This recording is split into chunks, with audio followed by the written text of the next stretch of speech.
Delivery ম্যানের গাড়ির সমস্যা থাকার কারণে প্রায় 3 দিন অপেক্ষা করার পরে আজকে আমরা গরিবের পদ্মা সেতু ফারের সামনে থেকে একটা পার্সেল রিসিভ করতে নিতেছি। এই পার্সেলের লিগে আমি খুবই এক্সাইটেড, যার কারণে 3 দিন ধরে ভালো মতো ঘুমাইতে পারতাছি না। বহু কল্পনার পরে বর্তমানে বাংলাদেশে হাইপ ক্রিয়েট করা কেওয়াইটির হেলমেটটা কিন্তু অবশেষে আমার আতায় পড়ছে। চলেন আপনারা রলিয়া এই ভিডিওর মধ্যে হেলমেটটা আনবক্সিং করি। আর একটা বেরা বক্সের ভিতরে কি মাল মশলা আছে সপ্তাহ দেখি। বক্সটার মুখ খোলার পরে দেখি একটা কভার দিয়ে হেলমেটটা ডাইকা রাখছে। কভারটা থেকে কোন হেলমেটটা বাইকরণের ফালা। এই হেলমেটটা লয়ে বেশি এক্সাইটেড থাকার কারণে রীতিমতো আমার হাতে লোকে বুক টকাপতাছে। দেন জানতে কিরকম লাগে। কভার দিয়ে আরেকটা কাগজ দিয়া হেলমেটের ফেসায় রাখছে। না, প্যাকেজিং ভালোই। আর এই সেই আমার কাঙ্ক্ষিত হেলমেট কেওয়াইটি টিটি রেবো। কয়েকদিন যাবত নিউজ ফিডের মধ্যে কেওয়াইটি হেলমেটের ভিডিও দেখতে দেখতে চোখটি কানা হয়ে গেছিল। মানুষ কোন অপেক্ষার ফল মিষ্টিও। এটার জলজন্ত প্রমাণ আজকেও আমি পাইছি, কারণ এর আগে আমার দুইটা হেলমেট ছিল। প্রথম রইছে বেগা, দ্বিতীয় রইছে টর। আর এই হেলমেট পরার কারণে আমার লগের ভাই ব্রাদার এমনকি আপনাদের মধ্যে অনেকে আমার একটা দামি হেলমেট কিনে লেগে সাজেস্ট করতো। আলহামদুলিল্লাহ বহুত অপেক্ষার পরে আল্লাহর অশেষ রহমতে এই কেওয়াইটির হেলমেট আতো পাইলাম। চলেন ইকনে দেখি এত্তাবের বক্সটার ভিতরে কি আছে। প্রথমে হুইল মাসের মতো আতাইছে এই এক্সট্রা ব্ল্যাক বাইজরটা। যাক দুইটা বাইজর দিছে ভালো হইছে। একটা লাগাই রেগুলার চালায়াম, আরেকটা লাগাইছে ট্যুর দে। বর্তমান বক্সের ভিতরে যা যা দেখবেন সবগুলাই কিন্তু হেলমেটের লগে আছিল। কোনো কিছু লিগে এক্সট্রা টাকা লাগছে না। আমি অনেকটি কেওয়াইটি হেলমেটের রিভিউর মধ্যে দেখছিলাম বর্তমানে যে হেলমেটটি লঞ্চ হইছে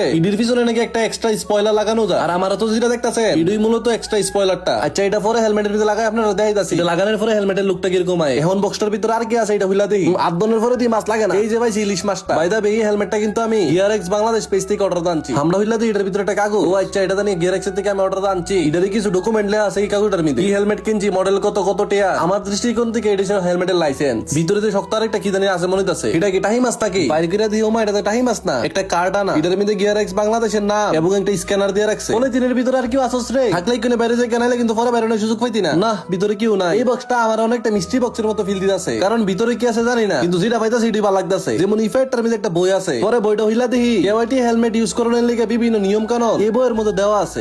উচিত বই ফরি না, আবার এই বই ফরানোর সময় আছে নাকি? বইয়ের লগে আবার কয়েকটা স্টিকারও আছিল। এই স্টিকারটি যদি জায়গা মতো লাগান যায় তাহলে কিন্তু জায়গার সৌন্দর্য বাড়তে পারে। ভিতরে আর কোনো কিছু নাই, কোন স্পয়লারটা লাগানোর ফলা। এর আগে স্পয়লার লাগানোর কোনো অভিজ্ঞতা না থাকার কারণে মালটারে অনেক সাবধানে লাগান লাগবো। লাগানোর সময় যদি স্পয়লার বা হেলমেটের কোনো কিছু হয়ে থাকে তাহলে আমি কুমার দিতাম গাফার। কিন্তু দুঃখের কথা আপনারা আর কি কইয়া অনেকক্ষণ সময় লাগায় বহু যাতায়াত দিকে এটা লাগাইতাম পারতাছি না। আর এটা জোরে যাতায়াত দিতাম গেল ডর করে যদি ভাঙ্গা জায়গা যাক অনেকক্ষণ শারীরিক মানসিক পরিশ্রম করার পরে শেষমেশ এই স্পয়লারটা লাগাইতে সক্ষম হইছি। লাগানোর পরে দিয়ে হেলমেটটা পিছন দিক দিয়ে একটা বড় হয়ে গেছে আর একটা করা লুকাইছে। কারণ এটার ফয়রা দেখি এইয়া আইফোন আনবক্সিং কইরা গ্লাসের উপরের পেপারটা খুলতে যেরকম ফিল ঠিক ওই ফিল্ডে পাইতাছি আমি এই হেলমেটের বাইজরের পেপারটা খুললা। ও অন্ধকার থেকে তো সবকিছু আলোকিত হয়ে যেতেছে। হেলমেটের ভিতরের প্যাডিং কিন্তু খুবই প্রিমিয়াম। আর লুকসের কথা কি কইম আপনারা রে, এটার লুক একদম মাথা নষ্ট। হেলমেটের লুকসের লেগে যেরকম কেওয়াইটি সেরা, ঠিক আপনাদের সেফটি কিন্তু সেরা ভাবে দিব। যারা যারা কেওয়াইটি বা অন্যান্য হেলমেট নিতে চায় তারা অবশ্যই গিয়ারএক্স পেজ থেকে নিতে পারে। তো আজকের ভিডিও এখন যদি ভিডিওটা কেমন লাগছে অবশ্যই কমেন্টে জানাই। ভিডিও ভালো লেগে থাকলে অবশ্যই শেয়ার করে দিই। আর হ্যাঁ, যারা যারা আমার পেজটা কোনো ফলো করেছে না তাড়াতাড়ি ফলো করে দেয়। দেখা হইতেছে নতুন আরেকটি ভিডিওতে। দিন ভালো থাকুন, সুস্থ থাকুন, নিজের দামি জিনিসের খেয়াল রাখুন। আল্লাহ হাফেজ।